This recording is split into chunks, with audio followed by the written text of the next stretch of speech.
It's great seeing you. I know you've always worked to basically bring cultural change to many facets of the economy and society.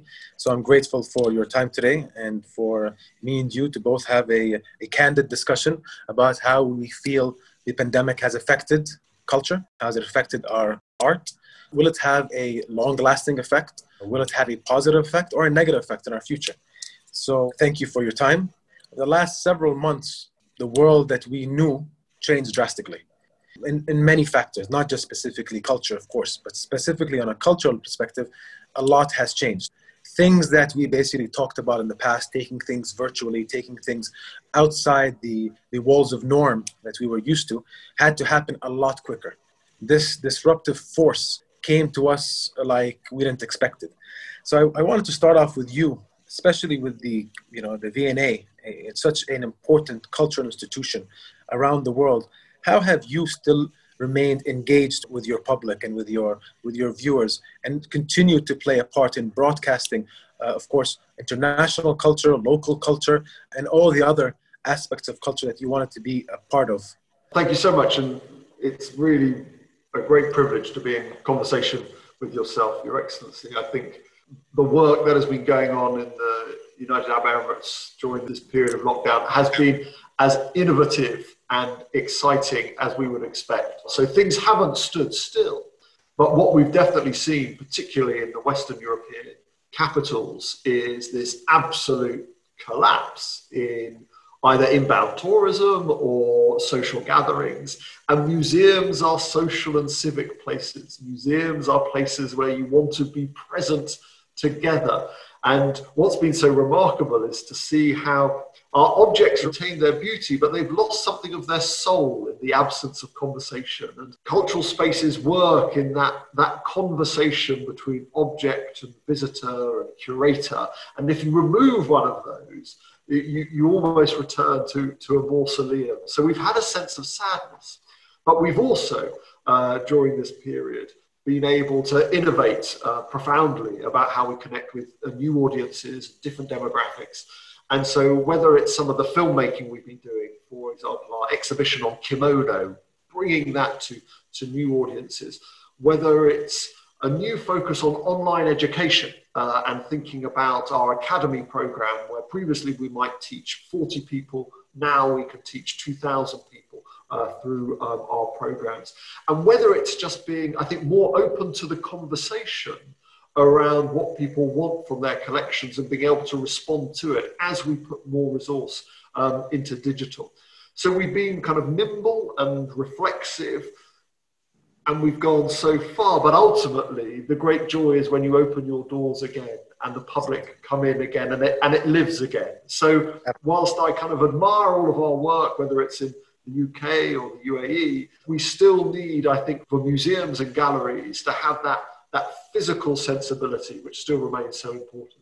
While listening to you, you kind of reminded me of when the pandemic first hit. Of course, everybody was in a situation where we just wanted to understand more about this virus. So many institutions around the world, like the Louvre Abu Dhabi and the Qasr al-Husn and the cultural foundations, just like many institutions in the UK, shut down. And, we spend a lot of time and effort in taking that content, this very important content within our museums, and taking it to the virtual space. And as you said, it was a huge benefit to us. We've had new visitors who've never visited our museums come to our virtual sites and feel a part of the Louvre Abu Dhabi or any of our other museums. We've had a lot of students engage into the online courses that we've set up. A lot of academics come together to basically research some of our key objects within our museums. But, and obviously we spend a lot of operational time thinking on post-COVID, how are we going to reopen our museums? And I think something special happened because, we take time for granted and we take our institutions for granted. And sometimes when you take them for granted for too much, you become closed up. What happened during this pandemic, which was beautiful, is how connected we became with other international museums. At one point, having conversations, daily conversations, whether it is with the British Museum or the Hermitage or the Guggenheim, discussing on what are the things that we're going to have to do to keep people safe when they come to our institutions. It was beautiful to see that engagement. But once we opened the Louvre, just like you rightfully said, spending 3-4 months talking about some of these beautiful objects and seeing them in a virtual platform was special. But when you walk into that museum, I'm sure like you've done when it's first opened, and you see these objects, they kind of have this aura around them that you can't get through a virtual screen. You can't get through a computer. You just can't. They have a smell to it. And you can see every brushstroke and detail. You can see the age of it. You can't see that on a screen. And I think the opportunity we all took during this period of time is that, one, we engaged a much larger audience, which we all felt we had to do anyway. And we took that opportunity. Now, when hopefully things open up and the world comes back to normal, which it will, I think you're going to have a much larger audience base that will want to visit these key institutions to really get the real thing. I think that's right. And I think what we also see in museums and the return to museums and culture is that we've consumed an awful lot digitally and online, but through the kind of the algorithms and through our own biases, we necessarily go down certain pathways. And the merits of great museums, such as in Abu Dhabi and London and elsewhere, is you are challenged through the kind of clash of materials and cultures and objects. Most famously thinking about the mix of the Islamic heritage, the Christian heritage, the Judaic heritage in one gallery, and to be presented with that is profoundly important. And so one of the challenges, in the sense of the online world, is that if you like this, you'll like that. And the great thing about the museum is that you didn't know about this and you don't know about that, and you can discover this. On the one hand, we've seen this opening up between museums and cultural institutions and some rich conversations. But we've also seen some worrying signs of nations throwing up barriers, some chauvinism, some nationalism, that the kind of cultural and political context of COVID has also led to a kind of shutting down of borders in a very real sense. And actually, again, then museums and everything happening on Sariyat Island about, being at the heart of those cultural conversations becomes even more important. Absolutely. I mean, culture, in my opinion, in sheer definition, is all about connectiveness. Our forefathers and before that traveled the world connecting their cultures together. Specifically here in the UAE and Abu Dhabi, there's been a cross path between different cultures, East and West. So from a historical perspective, it's been amazing because we're really today in the UAE, we're a boiling pot of world cultures. I think this opportunity that we see in front of us today with COVID is how we can take that and enhance it and broadcast it in even a much louder voice than we ever did. As you rightfully said with the Louvre Abu Dhabi, and you spoke specifically about the Gallery of Universal Religions, the intention there is not just to learn about either the Abrahamic faiths or the other world religions. It is a journey. It's a journey of oneself. When you go through any of our museums, we think of you first. We think in how, just like your museum, sir, it's a journey of reflection. You can always interact with one piece. And you can always interact with one object, and the way you perceive it and the way it means to you, it could be very different than anybody else. Specifically, when we go with that gallery itself, during the pandemic, you couldn't really walk into that gallery and see the statue of the Virgin Mary, and right next to it, you have a beautiful 16th century Quran open to a Quranic verse on the Virgin Mary. You can see them individually, but you'll never actually see them collectively together, and you'll never actually step back and say this is what it's all about. I think it's really important for us to make sure that that element is never lost. And I think when you talk about nations being closed up as much as possible during this period of time, I think it's because of the fear of the unknown. When this pandemic hit, there was the unknown. We didn't know anything about this. I think we all thought in the back of our minds, but it came a lot faster than we even anticipated. It's exactly what I told you earlier. At one point, we said culture is what will succeed. Will succeed regardless what happens. It will move forward regardless what happens. So how are we going to come together to make sure our messages happen? And that's what happened with the other national museums. And I give a lot of credit to the British Museum. It's played a big role in working with me and my team in making sure that our elements continue to be broadcasted in the best and the brightest light. Did you feel during this moment of disruption, this kind of this pause we've had, we haven't had the public visitors, we've had to reorientate ourselves. Was there this moment of reflection of how do we fulfill our roles in a different way in the future? What has worked, and what can we use this moment to jettison, or where can we kind of emphasize our function role with either, younger demographics or new communities or international partnerships? What was the moment of kind of the opportunity for change embedded in the pause? From day one, we realized that we have an opportunity at hand. We, as you know, sir, firsthand, when you're basically working 365 days a year and your museum is up and running, you really don't have a time or a chance to take a step back and really invest a lot more time in the strategizing. Even though you do it, but you're just moving with the speed of light. We took the opportunity, the 3 months that basically we shut down, all the questions that we have always asked each other, we finally sat down and started finding answers to them. You raise a very valid point with youth. We came to the conclusion that the youth are no longer interested in these archaic visions of an old museum. They want to see things quite differently. Now, how do they want to see things differently? Do they want to see a painting of the Mona Lisa just basically placed on a wall? Do they want to see it, but at the same time get a virtual experience? They want to get an immersive experience to it. Does the whole room change? But these are sort of things that at this point, maybe we're no longer afraid to think outside the box. I mean, we completely disintegrated the box. We said, let's just completely think in a world that there's no borders to it. And I think it gave us the opportunity to really tackle key factors. One is youth. We need our museums to get younger. We need our museums to talk to a much younger audience and to understand the younger audience. Two, we need all our museums to be culturally appropriate to any visitor coming in. So it was a task that we put at hand. We continue to work on this on a daily basis. And inshallah, when the markets open up and there's a floodgate of tourists come in, not only will these tourists want to basically engage within these cultural institutions, but they will see something and they'll feel something quite different. And I'm excited to provide that opportunity. The one thing I wanted to talk to you and pick your brains on is that obviously we've talked about these physical spaces. The one thing that still needs to be understood is performing arts. I think this is a very critical aspect of anybody's cultural identity. And performing arts is in the DNA of any culture.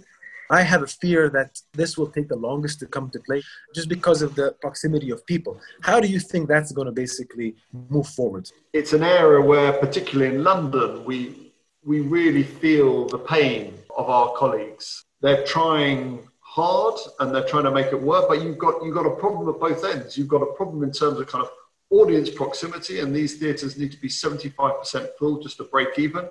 And under social distancing, they can only be kind of 30%. And then you've got the problem in terms of rehearsal and the safety of actors.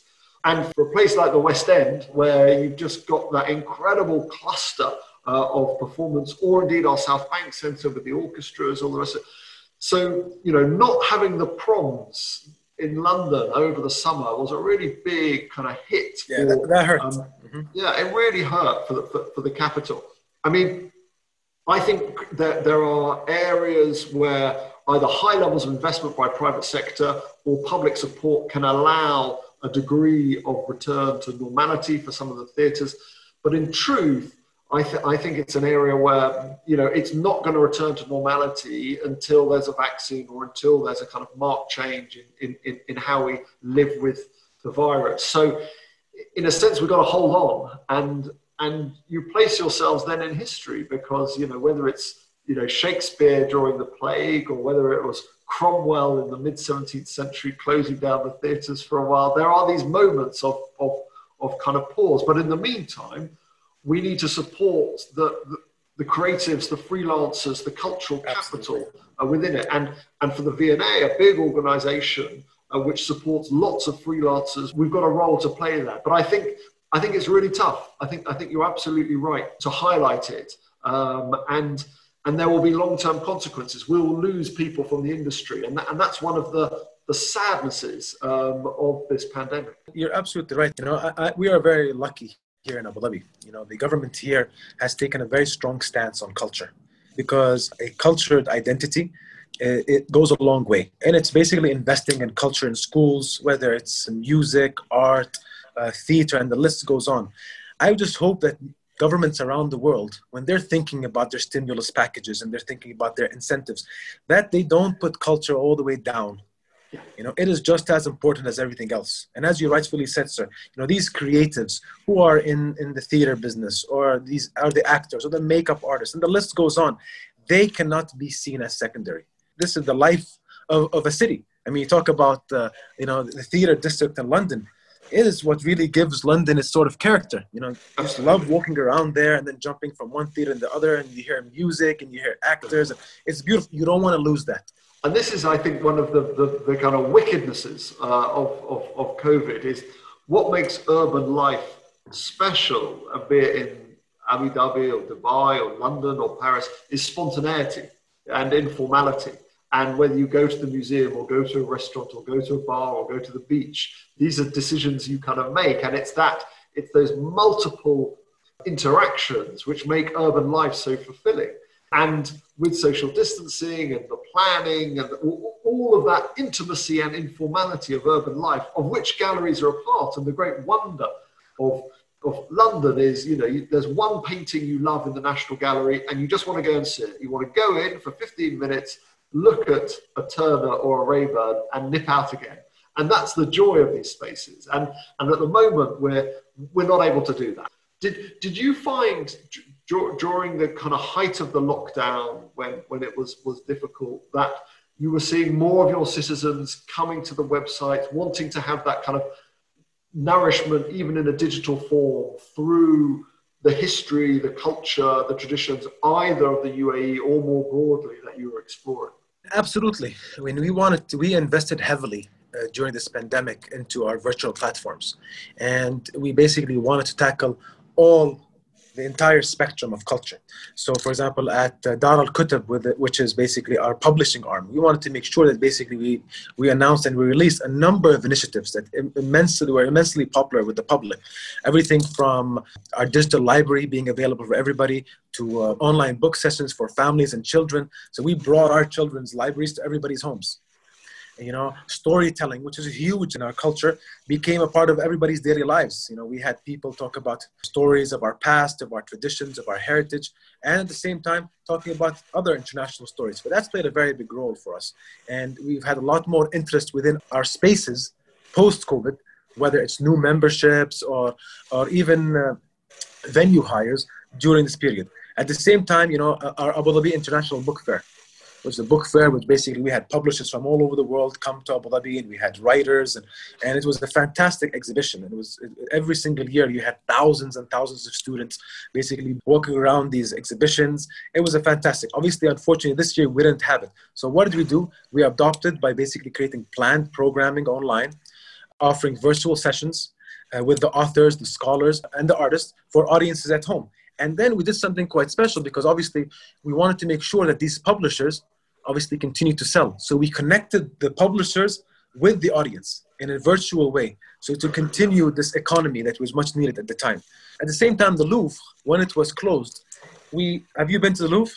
Yeah. Abu Dhabi? Absolutely. So one thing that's very special about the Louvre Abu Dhabi, and I'm sure you know, is once you're done with going from one gallery to the other, you then have that moment where the doors open up. And if you close your eyes, the audience can really imagine this. The doors open up, and all of a sudden you get this whiff of fresh sea air, and you have this beautiful dome that's basically shedding these beautiful rays of light. You can't get that while you're sitting in front of a computer. How can we intrigue the audience that when things get better, you need to be here? So we created this really, really cool, very beautiful, immersive science fiction narrative called We Are Not Alone. It was narrated in several languages. I'm a fan of science fiction, so it was very aliens plus Star Wars, but it was fantastic. And I think that itself was something brand new to the Louvre Abu Dhabi, and it brought in a brand new youthful view. Yeah. And I think we took advantage of that opportunity. So we continue to this day to have virtual initiatives on how we can basically reach people where they can be reached at their homes. And the thing that we're talking about right now, our phones, has become our best tool in messaging and just continuing to basically raise this army of culture, which I hope that continues to grow. And when the time is right And, like you said, I see the light in the end of the tunnel. The vaccine will come in very, very soon. People are learning more about this virus. When the time is right and the world opens up, I really hope that the floodgates open and our museums are filled with people of all ages coming back and just enjoying the beautiful art and enjoying how they can see each other enjoying this beautiful art. And obviously, Expo has been pushed on for a year in Dubai rather than Abu Dhabi. But are there some kind of learnings from COVID and the disruption that will kind of feed into reflections in Expo? Has there been some thinking there? A lot of the stuff that we've been discussing this year, whether it is about working from home, whether it is connectivity, whether it's working together, and the list goes on. I'm sure there will be principal discussions during Expo. But, while also to a lot of the world, it maybe felt like the world has stopped, it really hasn't. I mean, the amount of relationship that had been created during this period, I think this period was a catalyst for that, has been immense. I mean, just today, for example, we had a fantastic announcement where we announced Abu Dhabi and Israel signs a film and television deal. And this is basically everything from training to film festivals to co-productions. And this itself is a huge announcement during this period of time. And it's going to be a transfer of talent, a transfer of experiences. And we've done many of those on many realms. We've done this with music institutions where we have international music institutions where we have brought their know-how to also a much larger audience. So I think what we've learned during this pandemic, and I can hand in my heart, I can basically say, is that we've learned just to get close to each other. Even though we're not sitting next to each other, me and you, Tristan, right now, our minds are connected in a certain way. And for the first time, we took advantage more than anything of these, of the virtual platforms that we're living in. No one's going back from that. So, in the future, when we think about exhibitions, there has to be a digital component. When we think about redoing galleries, there has to be a digital component. When we're thinking about education, when we're thinking about connection, all of that. And to return to your point around, museums don't have a right to exist forever. They have to re-legitimize themselves and make the argument again to each new generation.